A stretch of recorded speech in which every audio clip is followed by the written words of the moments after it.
You know what they don't tell you about grief? Has a smell. Not flowers at a funeral or the mustiness of old photo albums. No, this grief smells like the air right before storm.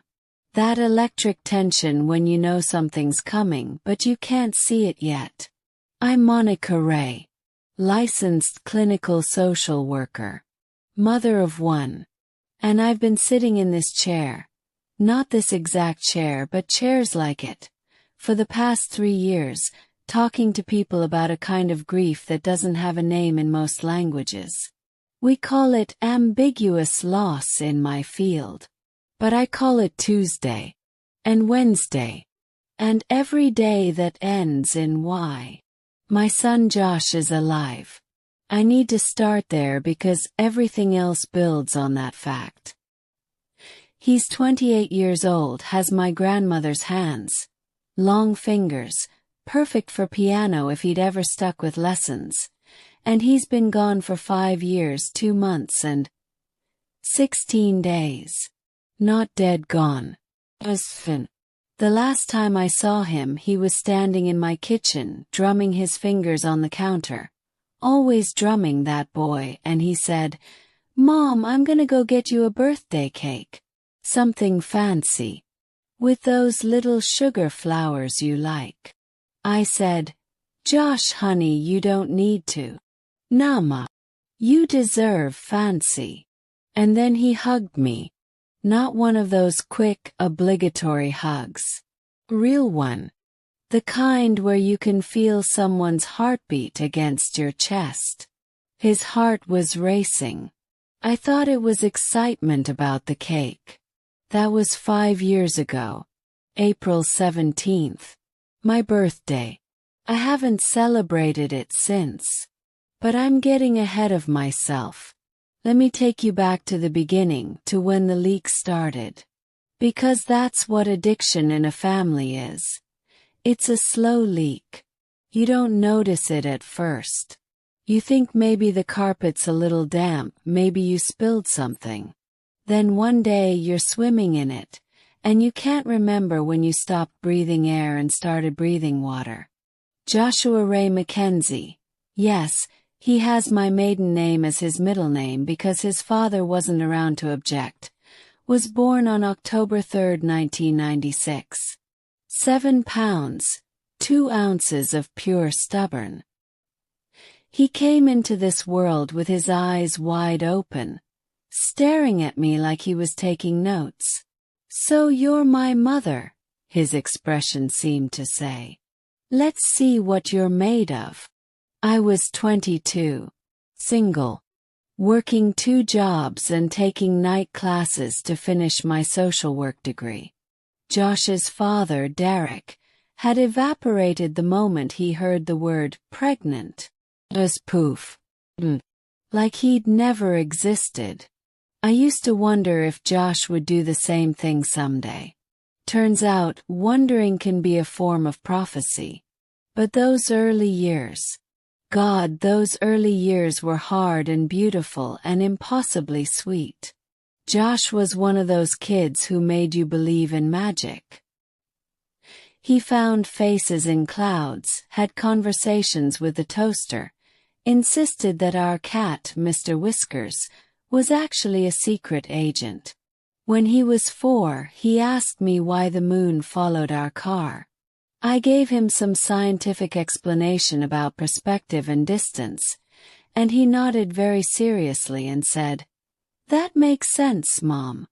But I think the moon just likes our music." We always had music in our house. Not because I was musical. Lord knows I can't carry a tune in a bucket, but because Josh was.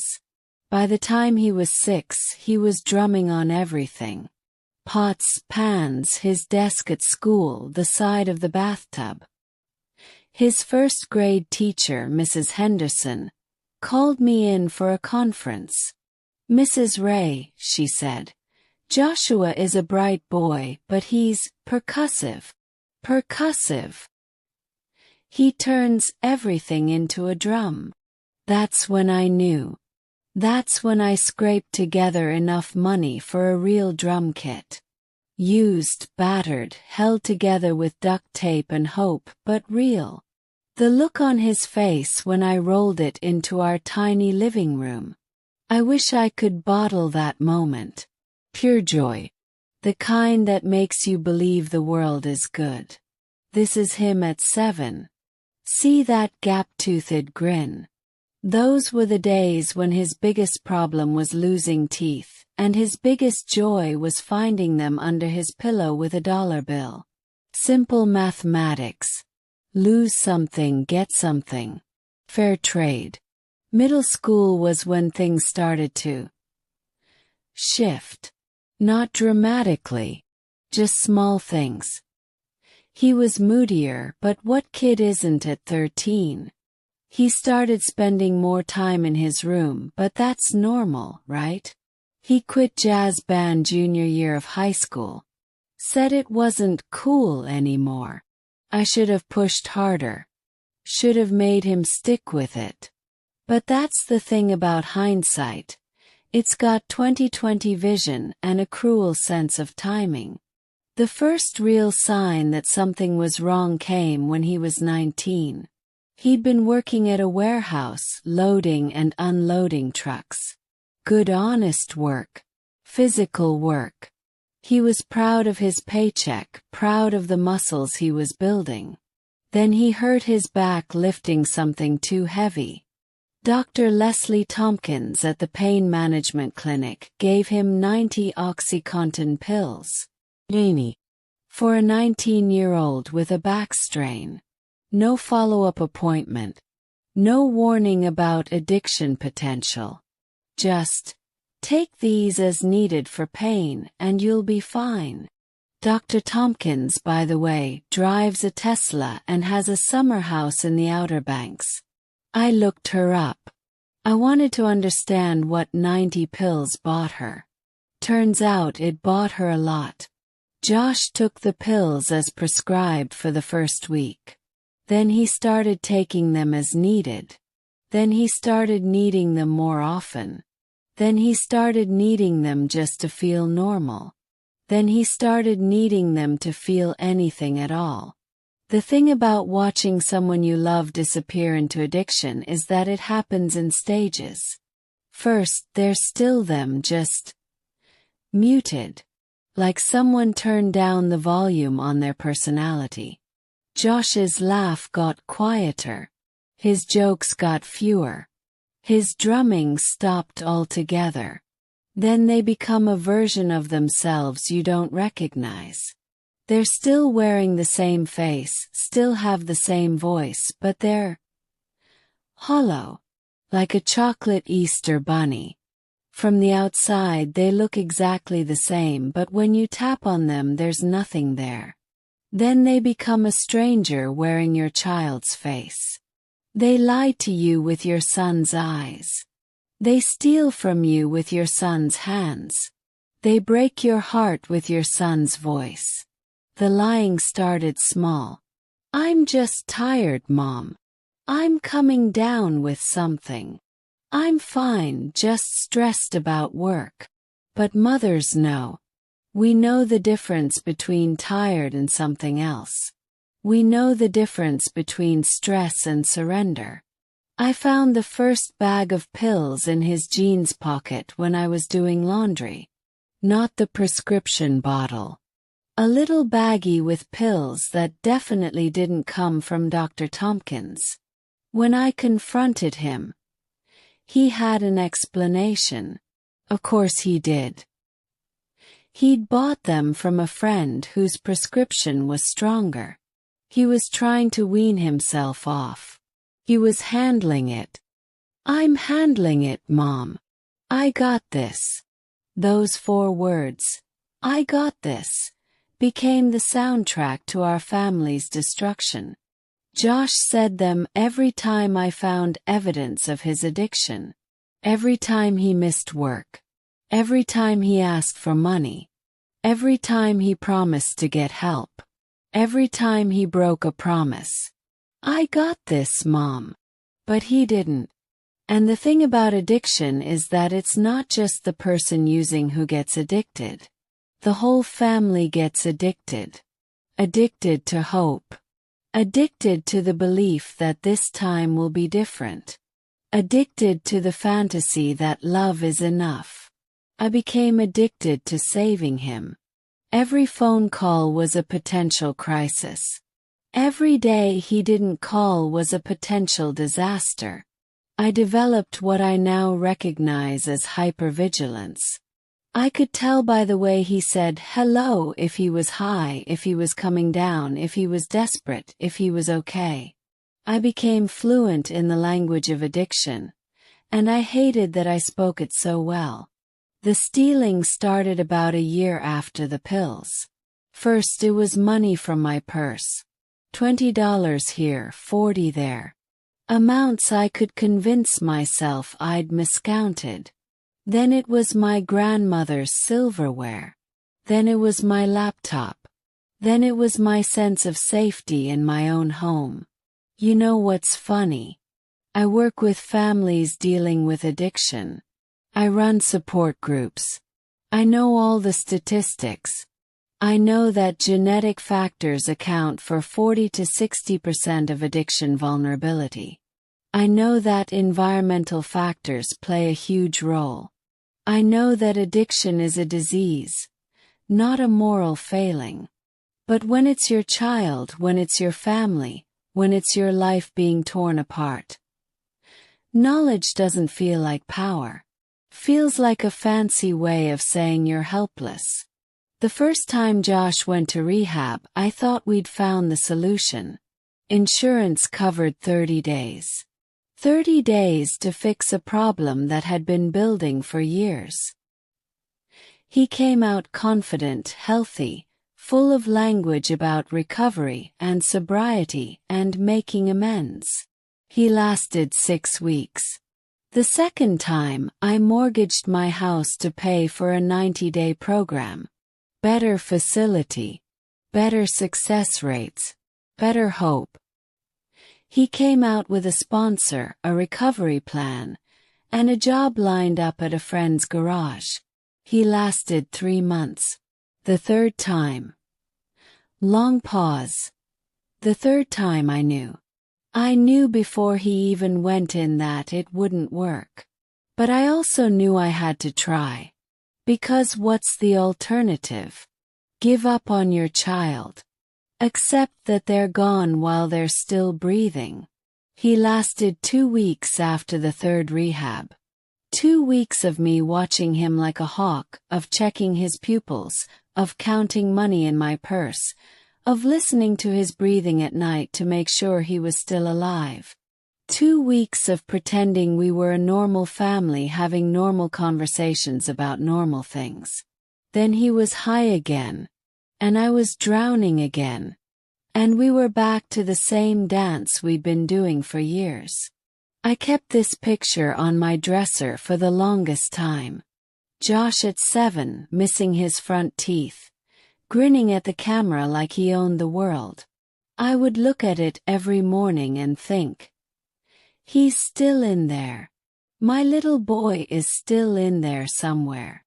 But the truth is, I don't know if he is. I don't know if the person who hugged me in my kitchen 5 years ago was my son or addiction wearing my son's face.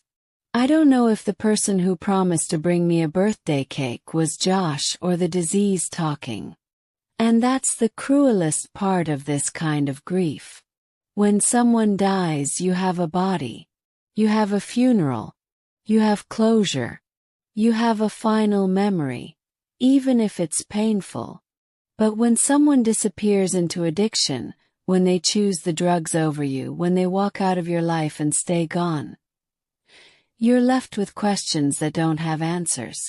Did he ever really love me, or was that just who he was before the drugs? Were all those years of raising him, of believing in him, of fighting for him, were they real, or was I just loving a ghost? And the guilt? Oh, the guilt is something else entirely. 'Cause I'm a social worker. I'm supposed to know better. I'm supposed to have the tools. I'm supposed to be able to fix this. But I couldn't fix my own son. I couldn't save my own child. So I saved everyone else's instead. She stands up, begins pacing again. 3 years ago I started running these groups. Grief without death, I called them. Support groups for people mourning the living. Parents whose children had disappeared into addiction. Spouses whose partners had vanished into mental illness. Adult children whose parents had become strangers due to dementia. The first meeting I thought maybe 3 people would show up. Maybe 5. I ordered coffee and donuts for 10 people just to be safe. 47 people came. 47 people who were drowning in ambiguous loss, who were grieving people who were still breathing, who were trying to figure out how to mourn without a body. That's when I realized this wasn't just my story. This was our story. The story of millions of families dealing with what psychologists call ambiguous loss. Loss without closure, grief without death, mourning without finality. The second meeting, 60 people came. The third meeting we had to move to a bigger room. By the end of the first year we were running 4 groups a week. Not just for addiction but for all kinds of ambiguous loss. Military families with loved ones missing in action. Families dealing with dementia. Parents whose children had cut them off completely. Speaking of which, it's been exactly 5 years, 2 months, and 17 days since Josh walked out of my kitchen. In that time, I've learned that grief isn't linear. It's not something you get through and move on from. It's something you carry with you like a stone in your pocket. Some days it's smooth and comfortable. Other days it's sharp and cutting. But here's what I've also learned. You can carry grief and still laugh. You can mourn the living and still celebrate the dead. You can love someone you've lost and still build a life without them. Tomorrow would have been Josh's 29th birthday. I used to spend his birthday crying, staring at old photos, wondering where he was and if he was okay. This year I'm going to do something different. This year, I'm going to celebrate the 7-year-old boy who drummed on everything. I'm going to honor the teenager who made me laugh until my sides hurt. I'm going to remember the young man who promised to bring me a birthday cake with little sugar flowers. Because here's the thing about loving someone with addiction. The disease took him, but it doesn't get to take the love. Doesn't get to take the memories. It doesn't get to take the joy he brought to my life before it claimed him. And maybe that's enough. Maybe that has to be enough. This is my Josh journal. I started keeping it after he left. Not because I thought he'd come back and want to read it, but because I needed somewhere to put all the words I couldn't say to him. All the conversations we weren't having. All the love that had nowhere to go. Day 1, Josh left today. I keep expecting him to walk through the door asking what's for dinner. Day 43. Saw someone at the grocery store who looked like him from behind.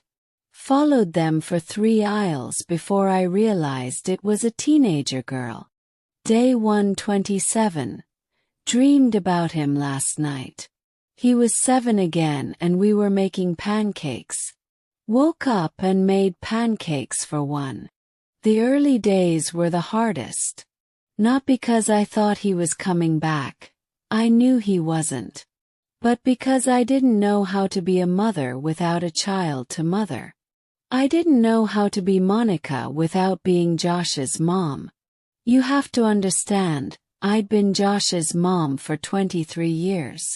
That was my identity, my purpose, my reason for getting up in the morning. When people asked me about myself, I didn't say I'm a social worker or I'm a woman in my 40s.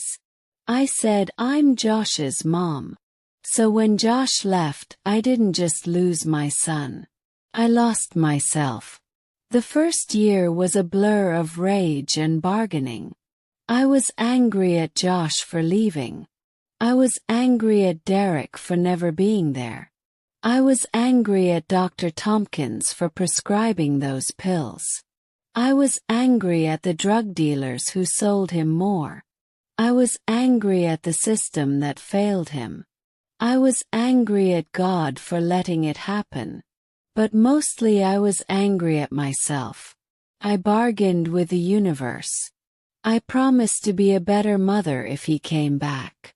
I promised to volunteer more, donate more, pray more. I promised to never complain about anything again if I could just see him one more time. I hired a private investigator.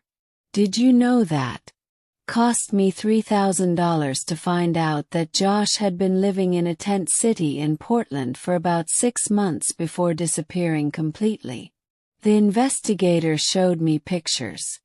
My son, my beautiful boy, living in a blue tarp lean-to next to a shopping cart full of everything he owned. I wanted to go to Portland. I wanted to walk through every tent, every shelter, every street corner until I found him. But the investigator advised against it. He doesn't want to be found, she said. And even if you find him, he's not the same person who left. That's when I had to face the truth. The Josh I was looking for. The boy in this picture, the teenager who made me laugh, the young man who promised me cake, that person was already gone. He'd been disappearing for years, one hit at a time, one lie at a time, one broken promise at a time. The Josh who left my kitchen wasn't running away from me. He was running away from himself. From the shame of what he'd become. From the guilt of what he'd done. From the fear of what he might do next. I need coffee. This story requires caffeine. Better. Where was I? Oh right. The drowning. Year 2 was when I really started to sink. The anger had burned out, leaving behind a gray numbness that covered everything like ash. I went to work, ran my groups, came home to an empty house, and watched Netflix until I fell asleep on the couch. I stopped cooking real meals. What's the point of roasting a chicken for one person? I lived on cereal and microwave dinners and whatever people brought to potlucks at work. I stopped caring about how I looked. Josh wasn't coming home to see me. I wasn't dating. Who wants to date a woman whose son is a drug addict? I was just existing. The cats started showing up around then. First was Vitamin D. She was a little orange tabby who appeared on my porch during a rainstorm. I fed her once, and she decided I was her person. Then came B12, a cranky black cat who hissed at everyone except me. Then Folate, a gray kitten who was so tiny I had to bottle feed him. People thought I was becoming a crazy cat lady. Maybe I was. But those cats saved my life. They gave me something to care for, something to come home to, something that needed me. They didn't judge me for having a son who chose drugs over family. They just wanted food and warmth and the occasional chin scratch. The cats were also the first ones to teach me about unconditional love without enabling. When Vitamin D got sick, I took her to the vet. When B12 got into a fight with a neighborhood Tom, I patched him up. When Folate had anxiety about thunderstorms, I held him until he stopped shaking. But I never let them outside if they were sick. I never gave them treats when they knocked over plants. I never made excuses for their behavior to other people. It took me embarrassingly long to realize I was learning how to love without enabling. How to care without controlling. How to support without suffocating. The breakthrough came during a particularly brutal winter storm. February 2022. The power was out for 3 days. I was alone in my house with 3 cats and no heat, burning furniture in my fireplace to stay warm. I was sitting on the floor in front of the fire, folate curled up in my lap, when I started crying. Not the angry crying or the desperate crying I'd been doing for 2 years. This was different. This was grief pure and simple. I cried for the little boy who used to build blanket forts in the living room. I cried for the teenager who brought me flowers on Mother's Day. I cried for the young man who hugged me in my kitchen and promised to bring me cake. But I also cried for the mother I used to be. The one who had all the answers. The one who could fix everything with a band-aid and a kiss. The one who believed that love was enough. That night, I wrote the longest entry in this journal. 10 pages of everything I'd been holding inside for 2 years. All the pain, all the anger, all the love, all the fear. I wrote until my hand cramped, until I ran out of words, until I ran out of tears. Day 743. I think I'm done pretending Josh is coming back. I think I'm done pretending that my love can save him. I think I'm done pretending that I'm not angry at him for leaving. I think I'm done pretending that I'm okay. I'm not okay. I may never be okay. But I'm alive and Josh is alive, and maybe that's enough for now. That was the night I stopped waiting for Josh to come back and started figuring out how to live without him. The thing about ambiguous loss is that you can't move through the normal stages of grief. You can't reach acceptance because there's nothing to accept. You can't find closure because there's no ending. You can't have resolution because the story is still being written. But you can learn to live with uncertainty. You can learn to love without knowing if it's returned. You can learn to hope without expecting outcomes. Year 3 was when I started to rebuild. Not my old life that was gone forever. But a new life. A life that included Josh's absence as a permanent feature. Not a temporary situation. She stops pacing. I started dating. Not because I was over Josh or because I was ready for a relationship, but because I was tired of being alone. I met Tom at a grief support group for parents who'd lost children. His daughter had died in a car accident 2 years earlier. Our first date was to a coffee shop. We sat across from each other. 2 broken parents trying to figure out how to be people again. He showed me pictures of Sarah. I showed him pictures of Josh. She's beautiful, I said. He looks happy, he said. And then we both started crying right there in the coffee shop, because his daughter was dead and my son was lost. And we were both trying to learn how to live with holes in our hearts. Tom and I dated for about 6 months. He was a good man, a kind man, a man who understood grief. But he was grieving someone with a headstone, someone with a funeral, someone with an ending. I was grieving someone who might walk back into my life tomorrow or might never be seen again. The relationship ended amicably. We're still friends. He sends me cards on Josh's birthday.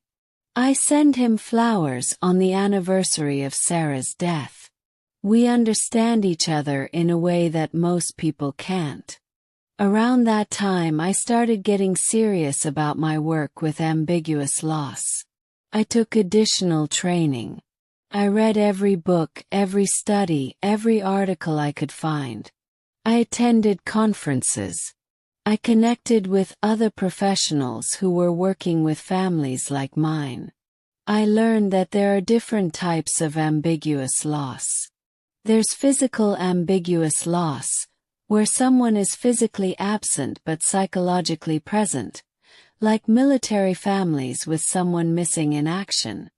And there's psychological ambiguous loss, where someone is physically present but psychologically absent, like families dealing with dementia or severe mental illness. Josh was both. He was physically absent but psychologically present in my thoughts, my dreams, my fears. But he was also psychologically absent. The Josh I was mourning was already gone, replaced by addiction, long before he left my kitchen. I started writing differently after that. Instead of writing to Josh, I started writing to the mother I was becoming. The one who was learning to live with uncertainty. The one who was finding strength in vulnerability. The one who was discovering that love doesn't always look like holding on. Day 1095, 3 years. It's been 3 years since Josh left. I'm not the same person I was 3 years ago. I'm not sure if I'm better or worse, but I'm different. I'm harder in some ways, softer in others. I'm less trusting but more compassionate. I'm more afraid but also more brave. I think I'm learning how to be okay with being not okay. That was when I started to understand that grief isn't something you get over. Something you grow around. It becomes part of your landscape, like a tree that's been struck by lightning. The tree doesn't go back to the way it was before. It grows around the damage, incorporates the scar, becomes something new. Year 4 was when I started to find my footing. I was still sad, still angry, still confused, but I was also functioning. I was sleeping through the night. I was eating real meals. I was laughing at jokes. I was living. I started traveling. Not big trips, I couldn't afford that, but weekend getaways. I went to Savannah and walked through the historic district. I went to the mountains and hiked trails that Josh and I had talked about hiking someday. I went to the beach and sat in the sand and watched the waves. At the beach, I had what I can only describe as a spiritual experience. I was sitting on a dune, watching the sunset, when I saw a pod of dolphins swimming just beyond the breakers. They were playing, jumping, seemingly without a care in the world. I started crying. Not unusual for me at that point, but these weren't tears of sadness. They were tears of recognition, understanding. I can't really explain it. But watching those dolphins, I realized that joy and sorrow aren't opposites. They're companions.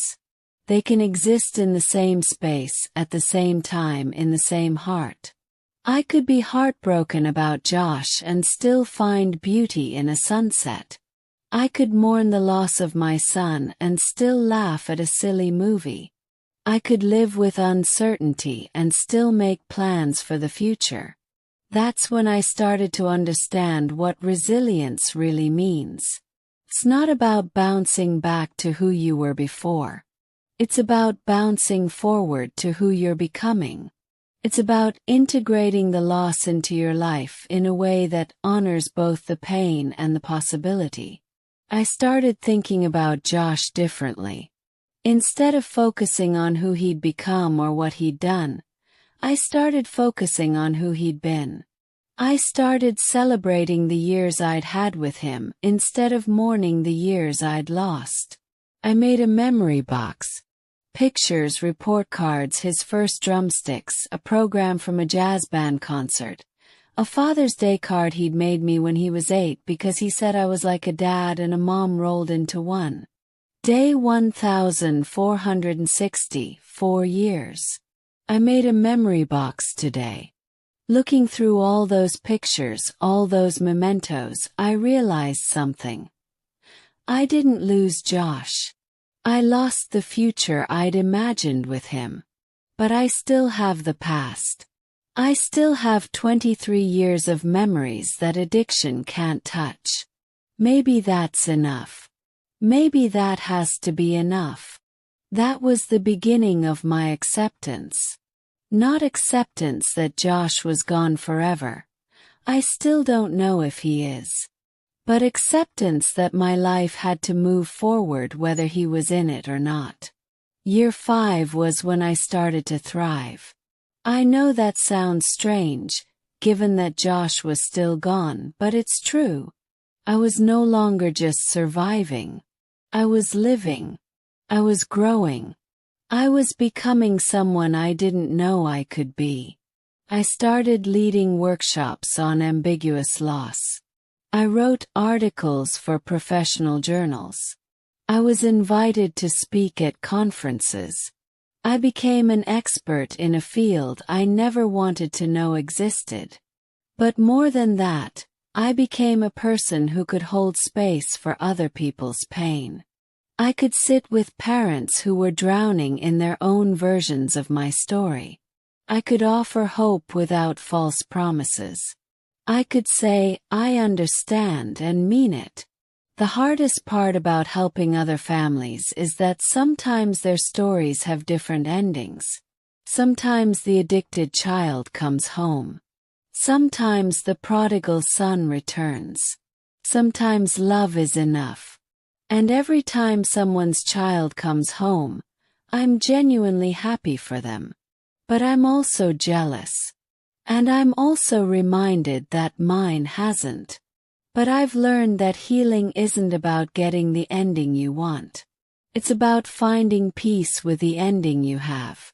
It's about writing a new story that includes the old pain but isn't defined by it. Which brings me to today. 5 years, 2 months, and 18 days since Josh left. Tomorrow is his birthday. 29 years old. A grown man I gave birth to but no longer know. I don't know where he is. I don't know if he's alive. I don't know if he ever thinks about me. I don't know if he remembers the promise he made about birthday cake. But I know that I love him. I know that I always will. I know that addiction took my son, but it didn't take my love for him. And maybe that's the most important thing I can hold on to. You know what's funny about rock bottom? Everyone talks about it like it's this dramatic moment, this crash landing where you suddenly realize everything is broken. But for me, rock bottom was quiet. It was a Tuesday morning in March, about 3.5 years after Josh left. I was getting ready for work, standing in front of my bathroom mirror, and I looked at myself, really looked, for the first time in months. I saw a woman I didn't recognize. Gray roots showing through what used to be auburn hair. Dark circles under eyes that had forgotten how to sparkle. A mouth that had forgotten how to smile without effort. But it wasn't the physical changes that scared me. It was the emptiness behind my eyes. I looked like someone who was sleepwalking through life, going through the motions of being human without actually living. That's when I realized that waiting for Josh to come home had become another form of addiction. I was addicted to the possibility of his return. I was addicted to the fantasy of reunion.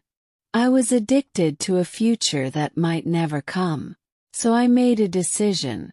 I decided to stop waiting and start living.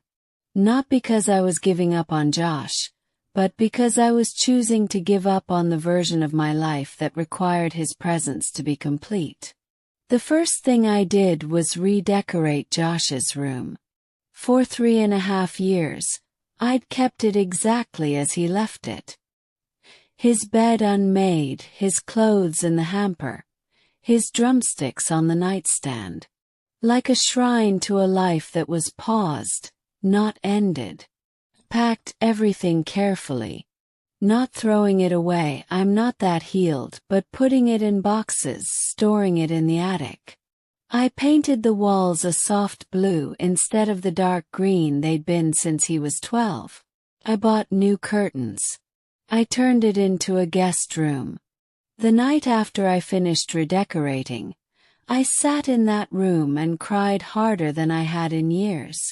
Because making it a guest room felt like admitting that Josh was truly gone. But it also felt like freedom. Like I was finally allowing myself to live in the present instead of the past. Day 1278. I changed Josh's room today. Feels like betrayal and liberation at the same time. I think this is what they call bittersweet. I'm learning that most healing tastes like that. Bitter and sweet all mixed together, impossible to separate. The second thing I did was start therapy. Ironic, right? I'm a therapist, but I hadn't been in therapy myself in years. I found Dr. Sarah Chen, who specializes in ambiguous loss. I told her I was a colleague, that I understood the process, that I just needed someone to talk to. She looked at me with these kind, knowing eyes and said, "Monica, you can't therapize yourself out of grief. You can understand it, you can name it, you can help other people through it, but you can't think your way out of it. You have to feel your way through it." Dr. Chen introduced me to a concept I'd heard about but never fully understood. Complicated grief. It's what happens when the normal grief process gets stuck. When you can't move through the stages because the loss is ambiguous, unresolved, or traumatic.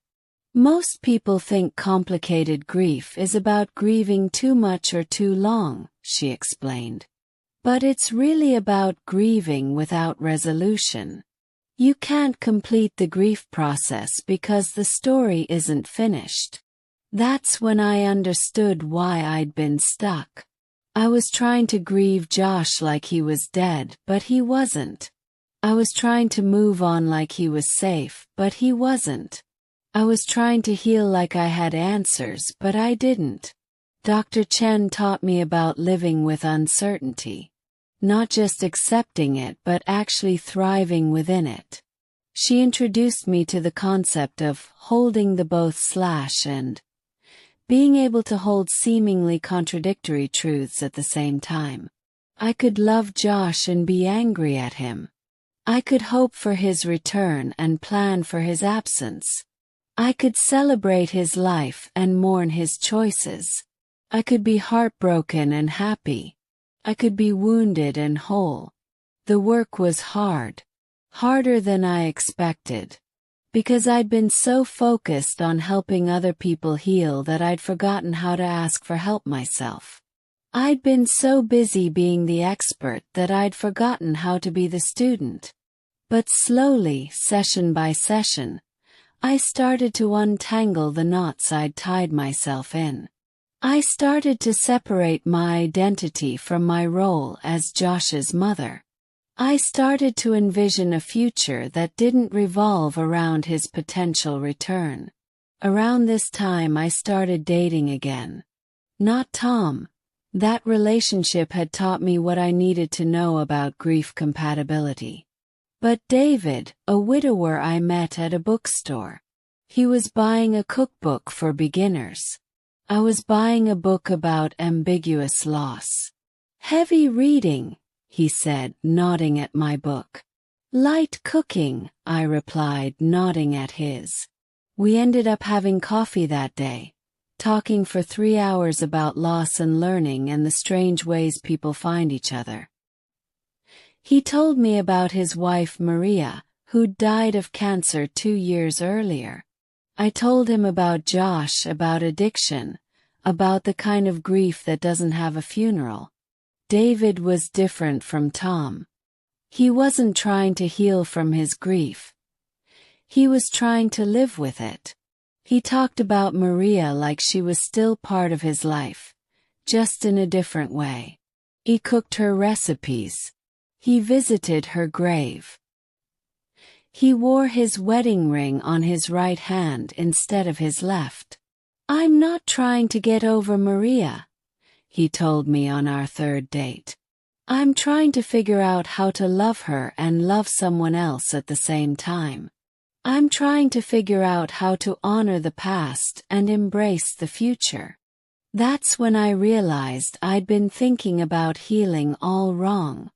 I'd been trying to get over Josh, to move past the pain, to return to some version of normal that didn't include the grief. But what if healing wasn't about getting over anything? What if it was about growing around the pain, incorporating it into who I was becoming, letting it teach me instead of torment me?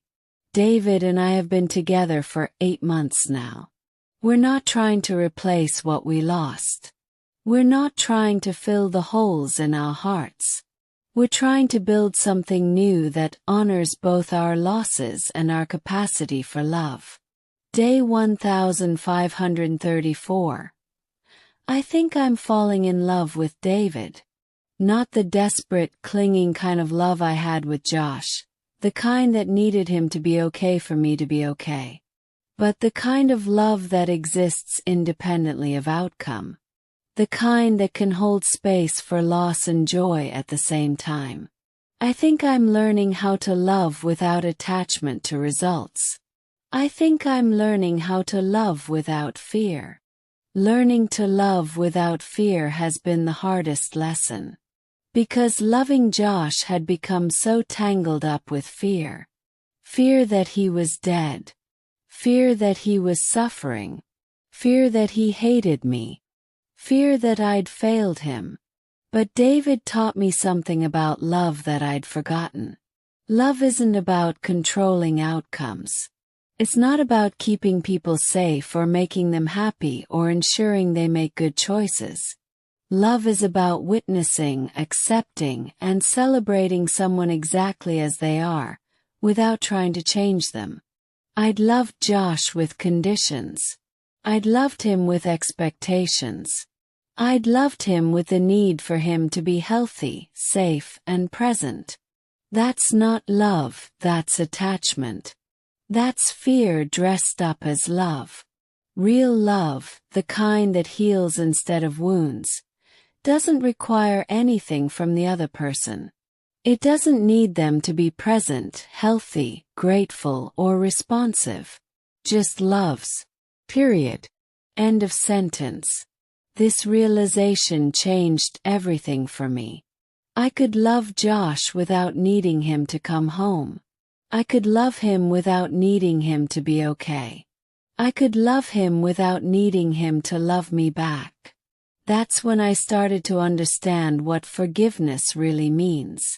Not forgiveness of Josh.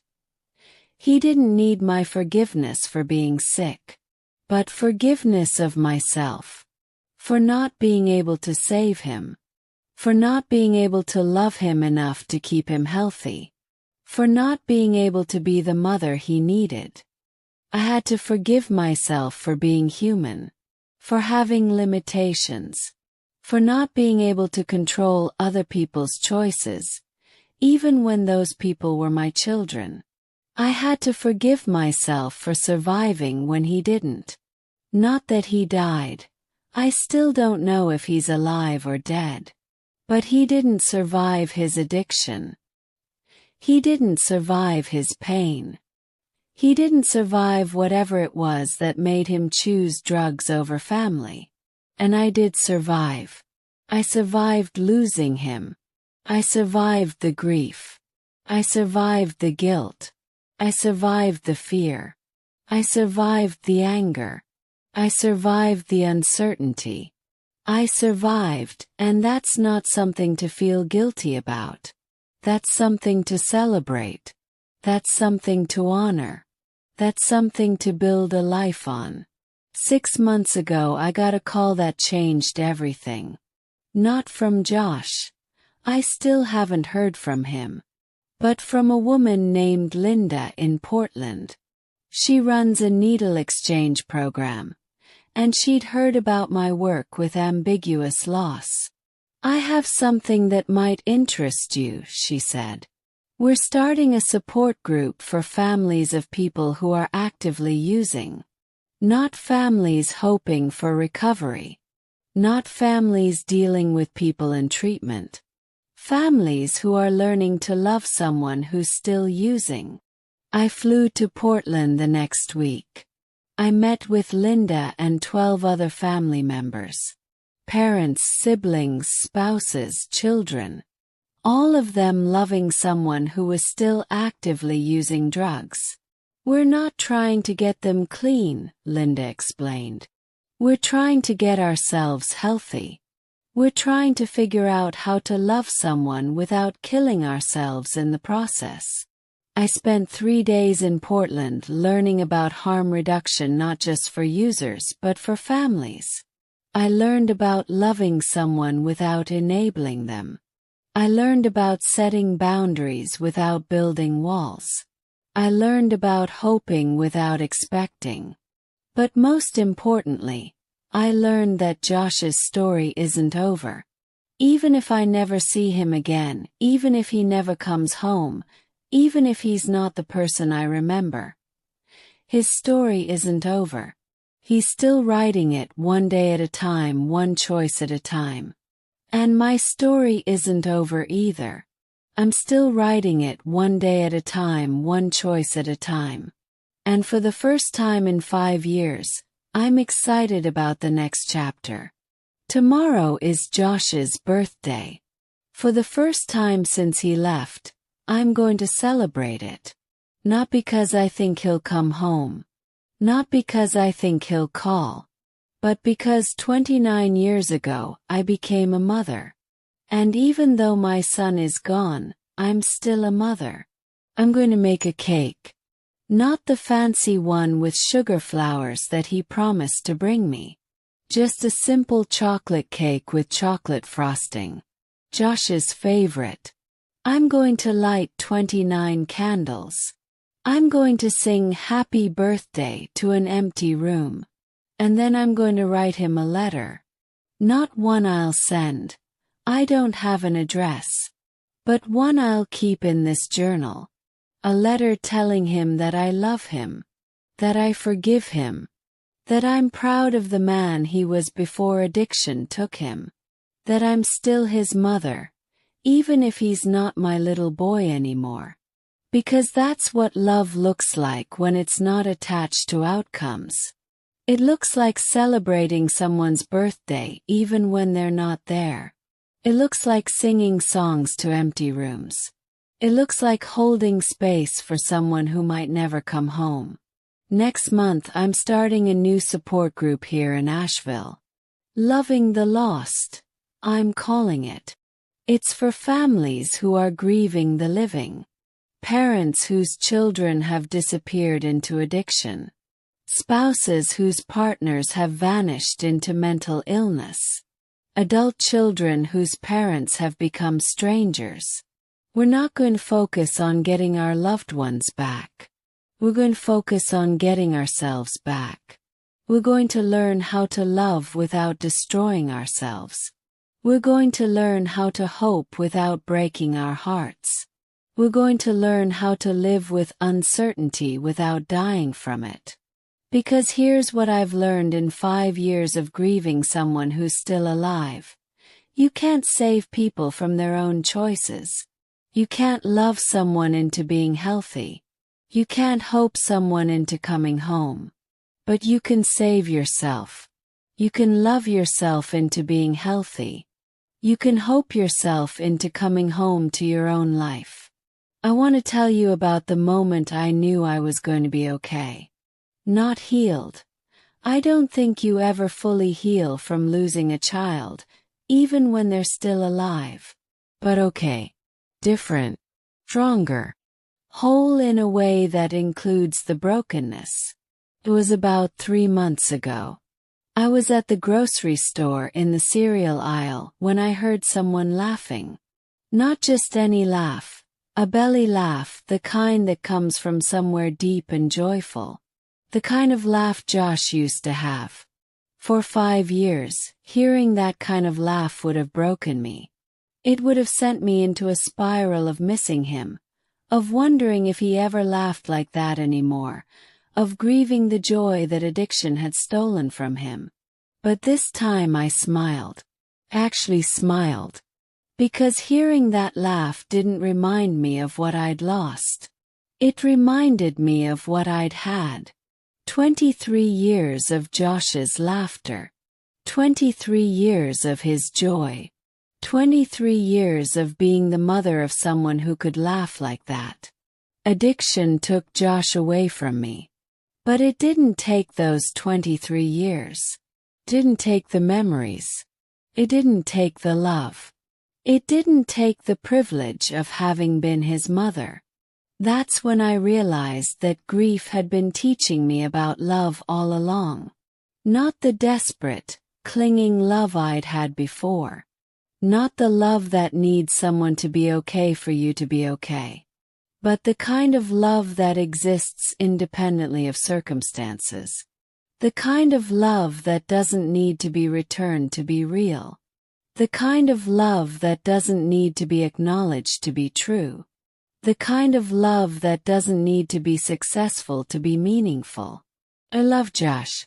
I will always love Josh. Not because he's my son, though he is. Not because he might come home, though he might. Not because he was perfect, he wasn't. But because love is what I do. It's who I am. It's how I move through the world. This little boy taught me how to love without condition. This teenager taught me how to love without expectation. This young man taught me how to love without outcome. And his absence, his addiction, his departure, his silence, taught me how to love without presence. How to love without reciprocation.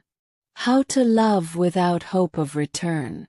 I don't know if Josh is alive. I don't know if he's safe. I don't know if he thinks about me. I don't know if he regrets leaving. I don't know if he'll ever come home. But I know that I'm alive. I know that I'm safe. I know that I think about him. I know that I don't regret loving him. I know that I am home, in my own life, in my own skin, in my own heart. 2 weeks ago, I was cleaning out a closet and found a box I'd forgotten about. It was full of letters Josh had written me over the years. Thank you notes for Christmas presents. Apology notes for getting in trouble. Love notes just because. This one was from when he was 16. He'd gotten arrested for underage drinking, and I'd had to pick him up from the police station. I was furious. We'd had a huge fight. He'd stormed off to his room and slammed the door. The next morning I found this on my coffee maker. Mom, I know you're mad at me. I know I screwed up. I know you're disappointed. But I also know you love me. Even when I'm an idiot. Even when I make bad choices. Even when I'm not the son you deserve. You love me anyway. I don't know why, but I'm grateful. Sorry. I love you too. Josh. He knew. Even at 16, even in the middle of his own teenage angst. He knew that I loved him without condition. He knew that my love wasn't dependent on his behavior, or his choices, or his success. So even if he's forgotten that now, even if addiction has convinced him otherwise, even if he believes he's not worthy of love, he knew once. He felt it once. He trusted it once. And maybe that's enough. Maybe that's what we're here for. To love people so completely, so unconditionally, that they carry that love with them even when they can't feel it anymore. Even when they can't return it. Even when they can't remember it. I used to think that successful parenting meant raising a child who never struggles, never fails, never gets lost. But I think successful parenting means raising a child who knows they're loved no matter what. Who knows they have a home to return to if they ever find their way back. who knows they matter even when they can't feel it. I was a successful parent. Not because Josh never struggled, he did. Not because he never failed, he did. Not because he never got lost, he did. But because he knew he was loved. He knew it so deeply that he could write it in a letter when he was 16. He knew it so completely that he could trust it even when he was disappointed in himself. That's what I want to leave you with today. Not false hope about happy endings. I don't know how my story ends. Not platitudes about everything happening for a reason. Some things just happen and they're terrible. Not promises about love being enough. Sometimes it isn't. But this: you can love someone completely and still lose them. You can do everything right and still have it go wrong. You can be the best parent, the best spouse, the best child in the world, and still end up grieving someone who's still alive. And that's not your fault. That's not your failure. That's not your shame to carry. That's just life. Messy, complicated, heartbreaking, beautiful life. Life where we love people who leave us. Life where we lose people who are still breathing. Life where we have to learn to carry grief and joy at the same time.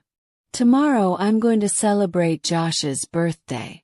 I'm going to make that chocolate cake. I'm going to light those candles. I'm going to sing happy birthday to an empty room. And then I'm going to eat a piece of cake and celebrate 29 years of being his mother. Because that's what love looks like when it's not attached to outcomes.